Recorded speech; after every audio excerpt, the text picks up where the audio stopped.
Hello, everyone. Welcome. My name is Lynn Sullivan, and I'm the editor-in-chief of the Herald News and the Taunton Daily Gazette. I'd like to welcome you all to the 2014 Best and Brightest Awards. This is the 7th year that we've done this in Fall River, and the 4th for the Taunton Gazette area. And it's truly one of our favorite programs.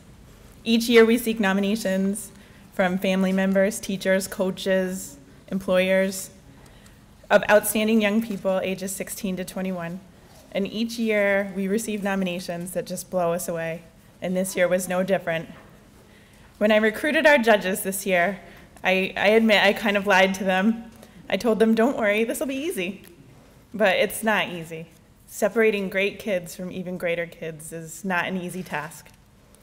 Tonight, I'd really like to thank our event sponsor, Bristol Community College, who was very gracious in hosting this event. This year, they even lent us a judge in Miss Kathy Garganta. She's the Associate VP of Enrollment Services and Technology. I'd also like to thank Bay Coast Bank, which is a sponsor of the Best and Brightest program. And I'd like to recognize Ms. Dina Tabikas. She's the Vice President and Regional Manager for the Fall River branches.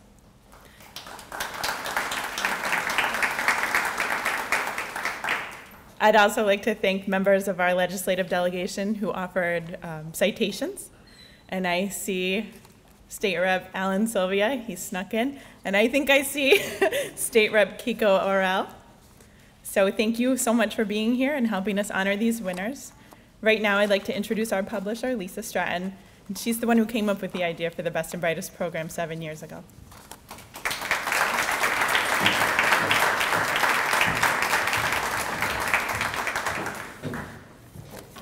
Thank you. So I'm just going to tell you a little bit more about how we came up with the Best and Brightest. I might echo a little bit of what Lynn said. I too want to welcome everybody here, the winners, their family, their friends. I really very much want to thank BCC for hosting us, and Bay Coast Bank. I'm sure you've all heard of Bay Coast Bank, but they just do so much, so many good things in our community. And one of sort of their I think, special causes is education. And that sort of is aligned with what we try to do at the Herald News and the Taunton Daily Gazette. Education and young people really mean a lot to us. And that's how this program got started. By myself and my predecessor, Sean Burke, really, I think maybe it was more his idea than mine. I just did the execution on it. But so we've, as Lynn mentioned, we've been doing this for 7 years at the Herald News and 4 at the Taunton Daily Gazette. And we solicit from the community nominations of outstanding young people. And what we're really looking for is not necessarily youth who excel at academics or athletics, although I will tell you it almost always ends up like that. But we're just looking for youth who do the very best, who are the best and brightest in whatever environment it is that they're in. And it is just, it's so heartening to see all the nominations and to realize what a wonderful group of young people we have in our communities. And very humbling indeed, because I will tell you, there are some accomplished young people out there, far more accomplished than I ever would hope to be. I wrote down real quickly a few of the winners, what they are most accomplished at. So we have outstanding athletes and scholars, thespians, musicians, valedictorians, peer tutors, volunteers helping others, students who raise donations for the One Fund for the Boston Marathon bombing victims. And this one really kind of captured my imagination, probably because I've never been able to do this puzzle. But we have an inventor who created a coreless Rubik's Cube. You know those things that you try to get all the colors in the rows. And I guess the original one, he could solve the puzzle, if you will, in 20 seconds. So he created this new coreless one. And I guess that makes it much more difficult. I couldn't do the regular ones, so anyhow, I'm delighted that we're able to honor these young people here today. So Lynn is going to tell you a little bit more about our speaker tonight, Boston Globe Metro reporter Milton Valencia. But Milton happens to be a former colleague, and I haven't seen him for many years. I'm delighted to have him here tonight. And I just wanted to share a little anecdote about him. I was driving to Boston yesterday, listening to WGBH on the radio, and Milton's boss, Brian McCrory, is on, I think, once a week on the Boston Public Radio show. And so he was talking about the public corruption trial on the probation department that Milton happens to be covering at this time. And he referred to Milton as one of our very best reporters. And this like glow of pride came over me as I was driving along. And not that I would claim any part of his success. He's done it completely on his own. But in case you don't know, in the media business, for Brian McCrory even to know you is a big deal. For him to think that you're one of the very best is just huge. So I think we're in for a pretty big treat tonight between Milton and all of our best and brightest here. So thank you. Enjoy. Lynn?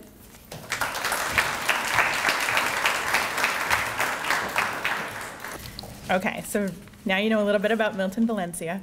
Some of you may recognize Milton from his coverage of the James Whitey Bulger trial. He was born and raised in Fall River, and he attended Darby High School and the University of Massachusetts Dartmouth. He started working in the mailroom in the circulation department at the Herald News. And it was actually my boss who said that he was relentless in trying to get a job as a reporter. I guess he was always bugging them, give me a chance, give me a chance. And I guess eventually he did land a job at the Pawtucket Times, where he was a reporter for 2 years. And later he came back to work at the Herald News as a reporter for a year. Then he moved to the Worcester Telegram and Gazette, and then on to the Boston Globe, where he has worked for the past 7 years. His beat, so to speak, is federal courts and the law enforcement system. He's won several Rhode Island and New England reporting and writing awards. As well, he was part of the staff team that won the Pulitzer Prize for coverage of the Boston Marathon bombings. He also co-bylined a project that exposed flaws in the immigration system, and that was a finalist for awards by the Investigative Reporters and Editors and by the Harvard University Nieman Foundation. And the project was also nominated for a Pulitzer Prize. He also runs the New England High School Journalism Collaborative, which is a nonprofit group that runs journalism programs for high school students. He's married and lives in Boston, but his mother, brother, and sister still live in Fall River. So we invited Milton to speak today, and he was very gracious about it. He thought I could find a better example, but I really don't think I could find a better example of a local boy done good. He was determined to follow his dream, and follow it he did, working at one of the best newspapers in the country now and covering some of the most important stories and winning some of the industry's most important awards. So here you go, Milton.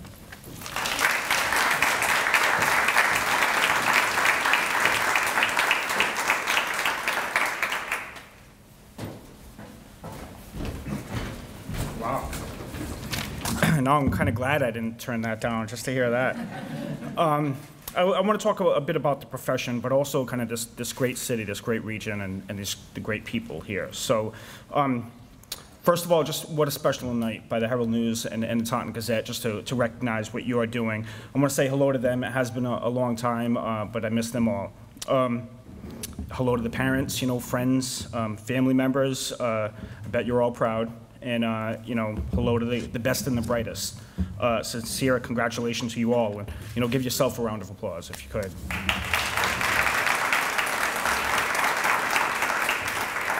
I had asked Lynn to send me some biographical information about each of you, just so I can know who I was talking to. And I saw the special section, and I was just like, wow. Casey Andrade, #1 in her class at Durfee since she was a freshman, still volunteering, Special Olympics, tutoring, working with animals. Where do you find the time? Seriously. Paige Devlin, the work and the grades. Good luck at Bentley. Caroline Cipollini, Allison Cacho, keep dancing. I just love the photos. That was great.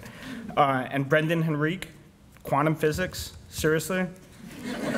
All of you, you're all terrific, each and every one of you, so congrats. When Lynn had asked me to do this, I was really reluctant. I was thinking, you got to find a better person. The truth is, all of you, the best and brightest, you're already on your way to doing so much. I mean, everyone in this room should just kind of get out of the way and let you blaze your own path. But really, I'm glad to be here, if I had to be, to meet all of you. Because even though I'm not a rocket scientist like Brendan's going to be here one day, my job as a journalist is to be a messenger, to kind of be a witness to the world and its people, and just kind of tell stories so I can come back and report a few of the things that I've learned. First and foremost, if I have a message for any of you, it's to be proud of yourself and where you're from. Taunton, Fall River, Swansea, Tiverton. I'll be the first to say that as media folk, sorry, Lynn, other editors, we sometimes dwell on the negative, the sensational. That's part of our job. We go to where the stink is, and the Fall River and Taunton regions have, unfortunately, fallen prey to that misrepresentation just as much as any other region. But let's think about the positive as well. Life's not always about the Lizzie Bordens of the world. You know, I was reading a story in the Globe recently about Ernest Moniz, the US Secretary of Energy. I was randomly reading this story, and it was about his efforts to expand America's nuclear power industry. Again, randomly reading the story. And in between the lines of Moniz, you know, attending MIT and being a professor at different Ivy League schools came this little nugget. Moniz got hooked on physics at Durfee High School in Fall River. Imagine that. This is, again, President Obama's main advisor on nuclear efforts. So it's stories like this that we don't hear enough about. And it's stories like this that you're going to be telling one day. These little gems about Fall River, the region, you see them more and more once you're willing to pay attention. Just at the federal courthouse recently, I'm based there for my job, the chief federal judge was telling me, oh, you're from Fall River. You must know E.J. Dionne. And I don't. I've never met him, but I've read his Washington Post columns for years now. And I'm glad to be where he came from. Another story, a friend of mine, Justin Coet. We used to compete in CYO basketball all the times. He was at Santa Cristo. I was with St. Williams. We always won, I have to say. But I haven't talked to him in years. I really haven't. But he's about to graduate with a doctorate degree in philosophy. He's now a go-to guy for governments and corporations on some of the biggest ethical issues that mankind has debated. Like, think philosophy, think doctorate degree. That's enough said. And he's just a good street kid from Fall River. So imagine that. Again, stories that we don't hear enough about. To be honest, I didn't even fully recognize myself. There's so many things about this region that Fall River and the Taunton area had to offer until I started working as a staff reporter at the Herald News. Reporters, we have to go out on assignments, talk to people, see people, go places where we otherwise wouldn't go. It's kind of our job. We have to be there. But I was starstruck. I saw so many things I had no idea about. The textile museums, marine museums, old historic meeting houses, the Battleship Cove. Really, I had gone there on a 5th grade field trip, and I thought I knew the place. I went back as an adult, and I was just, wow, a whole new appreciation. I'd encourage anyone to go. Seriously, I marvel at it. I've lived in Providence. I've lived in Worcester, Boston for a few years now. All great cities, world-class cities. But people there talk about the narrow center for the arts right here in Fall River. Just think about that. So I don't take it for granted, I guess is what I'm trying to say. Even Fall River. Lizzie Borden, seriously, it's our own little story. It's not something important on a cultural side, but it's a bit of flavor in the nation's history, and sometimes even us can take it for granted. I'm going to tell you a little story about that. Now, reporters, the things we hate the most is when we're wrong. No one wants to write a correction. It's embarrassing. It pretty much says you're wrong. Well, one of the few corrections I've had, and I haven't had many, so that's why I love the story, is it's related to the Lizzie Borden story itself. I got sent there on one of the assignments. They do the reenactments every anniversary, and I wrote something about the axe, and I got calls the next day. The axe, they never proved it was an axe, and I had to write a correction, and I was embarrassed, and I was thinking to myself, wow, I'm a street kid from Fall River, and I got the Lizzie Borden story wrong. I blame it on the song, I think. They kept repeating it. But really, I hate to use the Lizzie Borden story, but it's just another example. don't take these things for granted. There I was, just a few years older than many of you are now, just a few years, and I was learning so much about this great city, meeting so many great people, learning so many great things. I grew up in the Maplewood section of the city, for those of you who know it. Immigrant parents, my mom, Portuguese, dad, she worked in factory, dad was from Mexico. He worked in construction, though I didn't live with him in the later years. You know, a typical four-river story, first floor of a three-decker. I'm the youngest of three kids. I was that street kid in many ways. I wandered the neighborhoods. My skateboard would take me everywhere from, you know, the hills in the north end, through the projects, to Henry Lord Middle School in the south. What I learned, so I was kind of like a loner or wanderer, that's my lifestyle, but what I learned is to surround yourself with good people. And I don't mean good people in the sense that you stay out of trouble, that's important, obviously, but I mean positive people, people you're gonna learn from, people who are gonna rub off on you. I hung out with a kid in the neighborhood who had a paper route, and you know what? I ended up getting a paper route too. And his parents, you know, just the kind of good people forever people are, they would help, you know, help me deliver papers, drive me around on rainy days. And that just kind of, you know, brought this sense of community that other places don't have. So surround yourself with good people. In high school, I hung out with the people who talked about going to college, and before I knew it, I was applying too. And a close friend, her mother, she was bringing me a bag of financial aid documents that she got at school at a financial aid forum. So I didn't think to go. My mother was working. She didn't think to go. But here you have this woman who thought of me to make sure I had the documents too. And because of her, I did. And I filled them out, and I sent them off. And I was the first in my family to go to college. And really, that's that story of not taking things for granted and surrounding yourself with good people. Even at high school, I surrounded myself with positive people, the ones that are going to bring the best out of you. I wasn't the best student, certainly not one of the best and brightest like you, but there are a lot of good teachers that I want to go back and say thank you to. One of them, who's actually here, Mike Vieira, he had told me simply, he said, "You're pretty good at this. You should take it seriously." And that's all I needed to hear. I remember going down to the Herald News building when I was still in high school, and I would, you know, we had to typeset the Durfee Hilltop and kind of set things up there, but you're right, I wouldn't leave. I wrote stories, rewrote press releases. You know, the job shadow, I can't tell you how many times I job shadowed Mark Monroe Dion. I'd never want to see the guy again. But whenever editors would let me, I would write. Now at 18 years old, as much as I love journalism, I needed a job.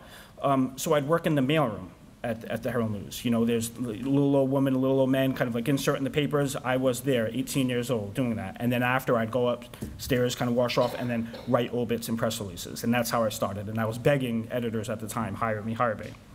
I got to drive the trucks too, but that's a lot of mishaps. I don't want to get into that. Glad I'm a writer now, because yeah. Paul Palangi, who was the editor at the Herald News at the time, he went over to the Times of Pawtucket, and he gave me my first job. And like I did when I was told at that time, you know, if you take this seriously, you'd be pretty good. I took it seriously, and I worked. I reported on the inner city streets of Pawtucket, and I was lucky enough to come back to Fall River again to learn so much about our great city. And I can't stress that enough. Like, the reason I'm speaking so highly of the city is because I learned to appreciate it once I started paying attention. I thought the landfill would be closed right now. That was my main story when I was there at the time, but just that's a side story as well. I went on to work for the Telegram and Gazette, had a couple of great years there, learned a lot about that city, and I got to the Boston Globe, which had been my goal all along. I thought I'd have to go to like a mid-sized paper, and I was trying to go to Miami or New Orleans. You know, I was okay with that, but luckily enough, I got hired at the Globe, and I've been there for a few years since, and absolutely love it. I work with great people who do a lot of great things. We have an investigative team. We're storytellers. We go out and tell your stories and tell people's stories and hold people accountable. My career has brought me to Paris. Seriously, and not only that, I got stuck in Paris when there was a big snowstorm here, so I got an extended stay in Paris. But I reported on the immigration system, and again, at your age, I really did not expect that I'd be working in Paris, and there I was. I followed the president around at Martha's Vineyard. Just imagine that, chasing President Obama in his caravan as he goes through Martha's Vineyard. I've chronicled some of the biggest trials the state has seen, from the political corruption trial to the House Speaker, Again, biggest political trial the state has seen ever. I was there for that. A case of an American tried with terrorism. I covered that case. Huge First Amendment issues, and there I was. I got to cover the trial of James Weddy Bulger. I was, mass murderer, and I was just feet away from him. Scary dude, really scary dude. Johnny Depp's actually making a movie about him now, and I've been trying to get in on that somehow. I think I'm getting cut off there. I can only go too far. But the point is, I've been lucky enough to see a lot of great things, meet a lot of great people, and through it all, what I remembered was to be proud. Never forgot where I was from, never took it for granted either. So I don't have a special quote for you at the end here. I'm coming to an end. I don't have a special quote. I'm not going to take a selfie with you either. That's kind of like sold out at this point. But I will tell you one of the best pieces of advice that I've ever got, and it's work for your byline. And I don't mean that in the sense of a newspaper story, though that'd be great if you all want to be newspaper reporters, but I mean it in a broader sense. Work for your name. Through life, you're going to have to do the must-dos, the chores, the requirements. It's called homework at your age. In the business, it's called feeding the beast. But there, here and there, you're gonna find something. You're gonna come upon something that you're really, really passionate about. Something that defines you.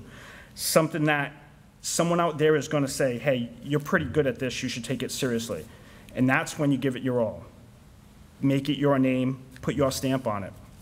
And when you're doing this, remember who you are and where you're from, because really that's all that matters. Your name carries great weight, and in the end, really, that's all you have is your name. So if you do anything in life, and you're going to all do great things, but just remember to work for your byline. So best of luck to all of you. You're all going to be great. Congratulations.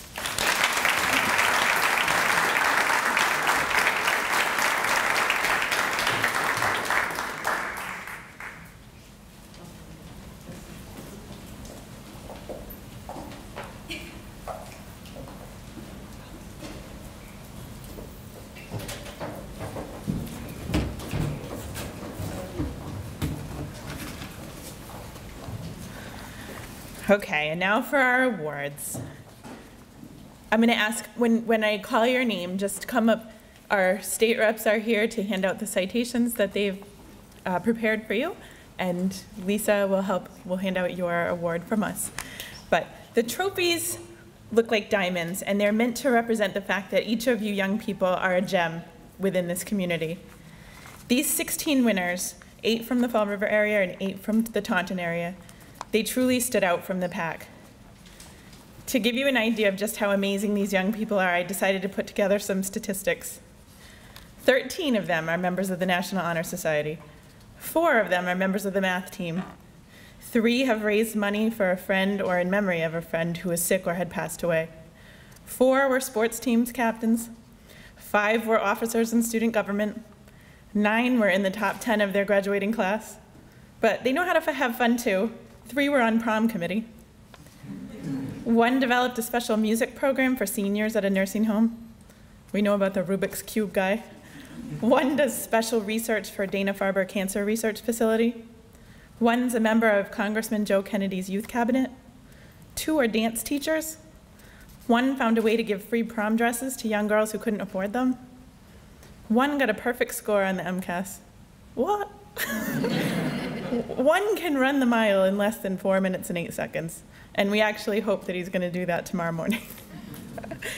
And I can say, we say that this isn't an academic award, and it really isn't, but I'm pretty sure among you guys, the average GPA is like 15.8. So you see, these young people truly are incredible. And more importantly, they're from here, not California, not New York, not even Boston. They were educated in our schools, and they help out in our community, and we should all be very proud of them. So truly, the future of this community is bright in the hands of our best and brightest. So let's start with the Fall River winners. First, we have Casey Andrade from Berkeley High School.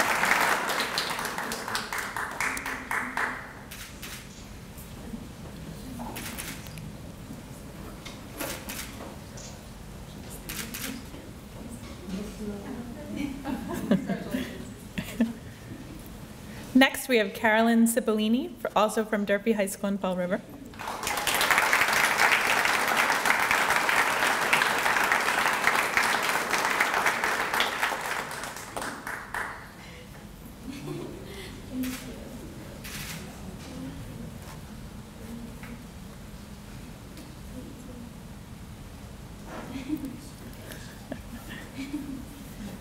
And we have Scarlett Huck from Case High School in Swansea.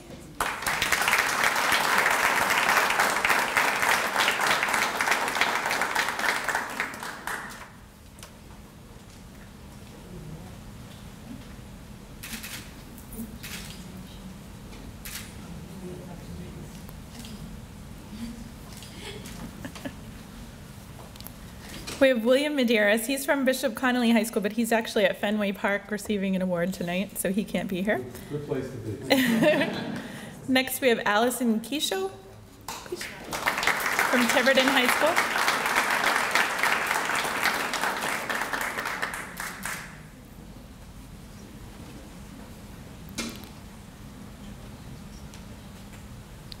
And we have Brianna Raposo from Durfee High School.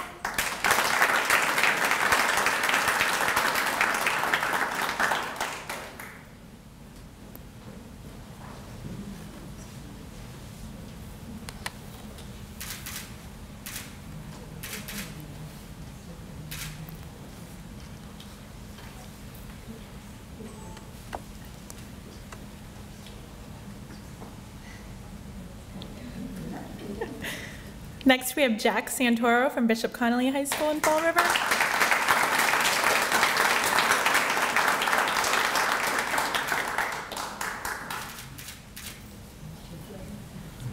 He's my neighbor. I do that. Not just because he's handsome. Is he the runner? Is he the runner? No. He does everything else. And we have Miranda Zenny from Durfee High School.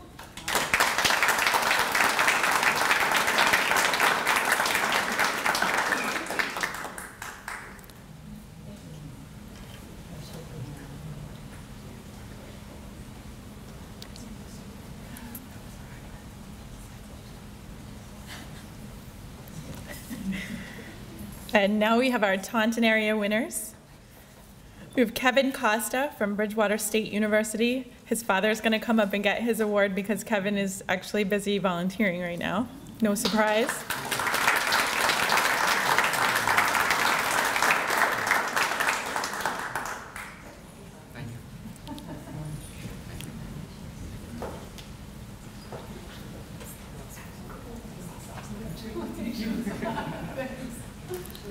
And then we have Paige Devlin from Taunton High School.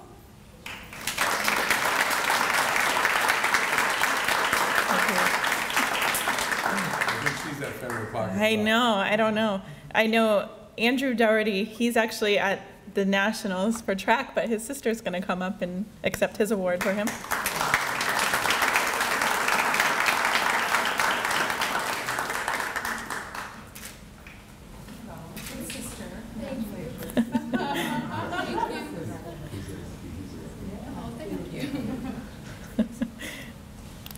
Kennedy Heather from Taunton High School, she's actually receiving a scholarship tonight.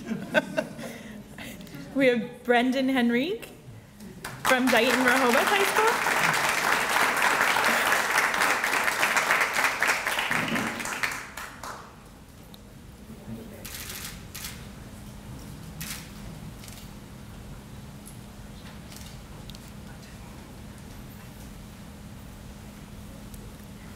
Hannah Rogers from Bristol County Agricultural High School.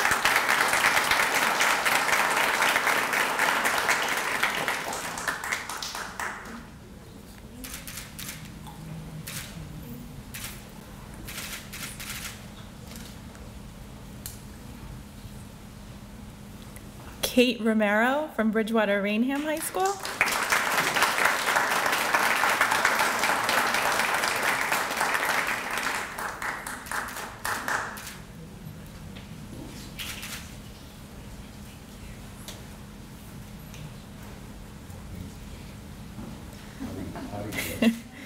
And Emily Williams from Coyle and Cassidy High School. She's from Lakeville.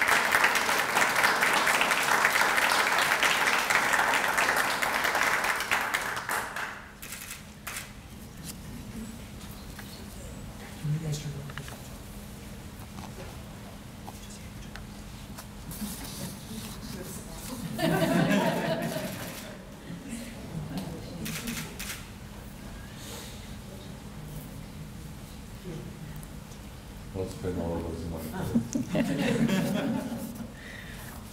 Okay, and that's it for our awards. I'd like to welcome you to enjoy some of the refreshments. I want to thank our legislative delegation. The citations, that's pretty special for young people.